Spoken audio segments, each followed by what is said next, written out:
வணக்கம். இன்னைக்கு நம்ம ஷேர் மார்க்கெட்ல என்ன நடந்தது தெரியுமா? ஒரு மினி பூகம்பம்னே சொல்லலாம். ஒரே நாள்ல 3 பெரிய ஸ்டோரிஸ். 1 அதானி குரூப்போட பயங்கரமான வீழ்ச்சி. 2 தங்கத்தோட ரொம்ப சைலண்டான எழுச்சி. 3 நம்ம ரூபாயோட போராட்டம். வாங்க இந்த 3 விஷயத்தையும் சிம்பிளா ஆனா ரொம்ப விவரமா இப்ப பார்க்கலாம். முதல்ல இந்த நம்பரை பாருங்க, -769. இது ஏதோ ஒரு சாதாரண நம்பர் இல்ல. இன்னைக்கு சென்செக்ஸ் விழுந்த புள்ளிகள் நிஜமாவே ஒரு பயங்கரமான சரிவு. இன்வெஸ்டர்ஸ் எல்லாருமே ஒரு நிமிஷம் ஆடி போயிட்டாங்க. ஓகே, இப்போ உங்க மனசுல வர்ற கேள்வி இதுவா தான் இருக்கும். ஏன் மார்க்கெட் இப்படி திடீர்னு சரிஞ்சது? ஒரே ஒரு கம்பெனியால மொத்த மார்க்கெட்டே இப்படி கீழே இழுக்க முடியுமா? முடியும். அது எப்படின்னு தான் இப்போ நம்ம ஸ்டெப் பை ஸ்டெப்பா பார்க்க போறோம்.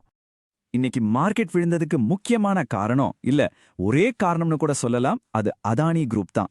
எங்கேயோ அமெரிக்கால இருந்து வந்த ஒரே ஒரு நியூஸ் இங்க நம்ம மார்க்கெட்ல எப்படி பல 1000 கோடி ரூபாய் காலி பண்ணுச்சுன்னு பாப்போமா?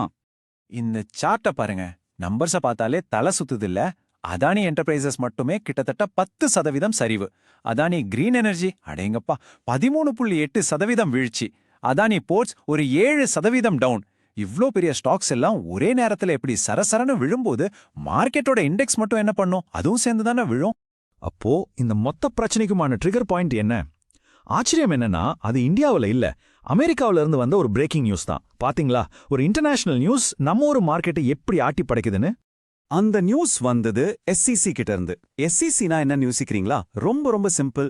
நம்ம ஊர்ல எப்படி ஷேர் மார்க்கெட்டை கண்காணிக்க செபி இருக்காங்களோ அதே மாதிரி அமெரிக்கால இருக்க அமைப்பு தான் இந்த எஸ்சிசி.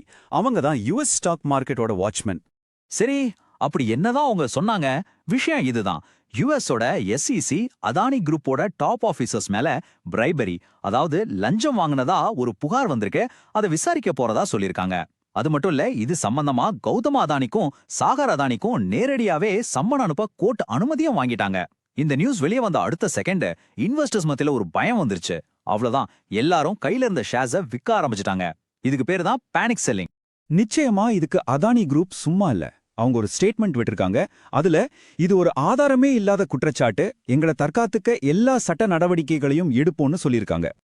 ஆனா இந்த பிரச்சனை அதானி குரூப்போட மட்டும் நிக்கல. இதோட அதிர்வலைகள் நம்மள மாதிரி கோடிக்கணக்கான மக்கள் நம்பி பணம் போட்டிருக்கிற எல்ஐசி மாதிரியான பெரிய நிறுவனங்களையும் தாக்கியிருக்கு. இங்க பாருங்க, எல்ஐசி அதானி குரூப்ல மொத்தமா 32,000 கோடி ரூபாய் முதலீடு பண்ணியிருந்தாங்க. இன்னைக்கு அதானி ஷேர்ஸ் ஒரு 10% விழுந்துருச்சுன்னு வச்சுக்கோங்களேன். அப்போ ஒரே நாள்ல எல்ஐசிக்கு ஏற்பட்ட நஷ்டம் சுமார் 3,200 கோடி ரூபாய். ஆனா இதுக்கு பேரு நோஷனல் லாஸ். அதாவது இந்த காசு அவங்க கையை விட்டு போகல, ஆனா அவங்க வச்சிருக்கிற ஷேர்ஸோட மதிப்பு பேப்பர்ல குறைஞ்சிருக்கு. அதுதான் விஷயம். சரி, ஒரு பக்கம் ஷேர் மார்க்கெட் இப்படி சரிஞ்சிட்டு இருக்கு. அப்போ இன்வெஸ்டர்ஸ் அவங்க பணத்தை என்ன பண்ணுவாங்க, எங்க கொண்டு போவாங்க? இங்க தான் நம்ம கதையோட அடுத்த ஹீரோ என்ட்ரி கொடுக்கறாரு. அது வேற யாரும் இல்ல, நம்ம தங்கம் தான். தங்கத்தை எப்பவுமே சேஃப் ஹேவன்னு சொல்லுவாங்க. அப்படின்னா என்ன? ரொம்ப சிம்பிள். மார்க்கெட்ல ஒரு நிலையற்ற தன்மை, ஒரு பயம் இருக்கும்போது முதலீட்டாளர்கள் அவங்க பணத்தை பத்திரமா பாதுகாக்க ஒரு இடத்துக்கு கொண்டு போவாங்க. அந்த இடம் தான் இந்த சேஃப் ஹேவன். நம்ம ஊர்ல எப்போதுமே தங்கம் தான் அந்த ஆபத் பாந்தவன். நம்ம இந்த பேச்சை ஆரம்பிக்கும் போது ஒரு நெகட்டிவ் நம்பர் பார்த்தோம், ஞாபகம் இருக்கா? -769. இப்போ இந்த பாசிட்டிவ் நம்பரை பாருங்க. 24 கேரட் தங்கம், அதாவது 8 கிராம், இன்னைக்கு 16,000 ரூபாயை தாண்டி போயிருக்கு. பாத்தீங்களா அந்த கான்ட்ராஸ்ட? மார்க்கெட் கீழே போக போக தங்கம் மேல போகுது. இது மட்டும் இல்ல, கோல்ட்மேன் சாக்ஸ் மாதிரி பெரிய ஃபினான்ஷியல் கம்பெனி என்ன சொல்றாங்கன்னா, தங்கம் இன்னும் ஒரு 20% வரைக்கும் விலை ஏறும். அதாவது ஒரு சவரன் 24 கேரட் தங்கம் 20,000 ரூபாய் வரைக்கும் கூட போக வாய்ப்பு இருக்குன்னு கணிக்கிறாங்க. இது தங்கத்துல முதலீடு செஞ்சவங்களுக்கு ஒரு நல்ல செய்தி இல்லையா? ஓகே, அதானி வீழ்ச்சி பார்த்தோம், தங்கத்தோட எழுச்சி பார்த்தோம். இப்ப நம்ம கதையோட 3வது கடைசி பகுதிக்கு வருவோம். நம்ம ரூபாய் டாலருக்கு எதிராக அது எப்படி போராடிட்டு இருக்குன்னு பார்க்கலாம். இந்த நம்பரை பாருங்க, 91 ரூபாய் 93 பைசா. இதுதான் இன்னைக்கு ஒரு அமெரிக்க டாலரோட மதிப்பு. இது வரைக்கும் இல்லாத ஒரு வரலாற்று சரிவு. அதாவது an ஆல் டைம் லோ. நம்ம ரூபாய் ரொம்பவே வீக்கா இருக்கு. இந்த ரூபாய் வீழ்ச்சிக்கு ஒரு முக்கியமான காரணம் எஃப்ஐஐஸ். யாருப்பா இந்த எஃப்ஐஐஸ்? அவங்க தான் ஃபாரின் இன்ஸ்டிடியூஷனல் இன்வெஸ்டர்ஸ். அதாவது வெளிநாட்டுல இருக்கிற பெரிய பெரிய கம்பெனிங்க, மியூச்சுவல் ஃபண்ட்ஸ், இவங்கெல்லாம் நம்ம இந்திய ஷேர் மார்க்கெட்ல முதலீடு பண்றவங்க. சரி, அவங்களுக்கும் நம்ம ரூபாய்க்கும் என்ன சம்பந்தம்? ஒரு சிம்பிள் செயின் ரியாக்ஷன்ல புரிஞ்சுக்கலாம். ஸ்டெப் 1, மார்க்கெட்ல பயம் வந்ததால இந்த எஃப்ஐஐஸ் எல்லாரும் இந்திய பங்குகளை விற்கிறாங்க. ஸ்டெப் 2, அப்படி வித்து கிடைக்கிற கோடிக்கணக்கான ரூபாயை அவங்க நாட்டுக்கு எடுத்துட்டு போகணும்னா என்ன பண்ணுவாங்க?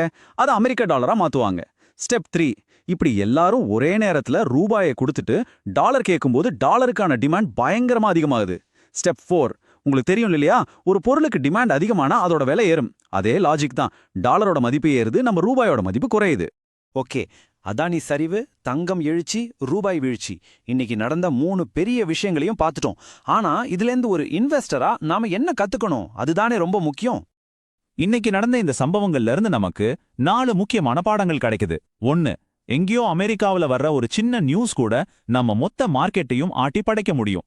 2, ஷேர் மார்க்கெட்ல நிலையில்லாதப்போ தங்கு மாதிரியான சொத்துக்கள் ஒரு நல்ல பாதுகாப்பு கவசமா இருக்கும். 3, எஃப்ஐஐஸ் பணத்தை வெளியெடுத்தாங்கன்னா அது நம்ம ரூபாயை நேரடியாவே பலவீனப்படுத்தும். 4, மார்க்கெட்ல சில பெரிய கம்பெனிகளை மட்டுமே நம்பி முதலீடுகள் குவிஞ்சிருந்தா அந்த ஒரு கம்பெனிக்கு பிரச்சனை வந்தா கூட மொத்த மார்க்கெட்டுமே பாதிக்கப்படும்.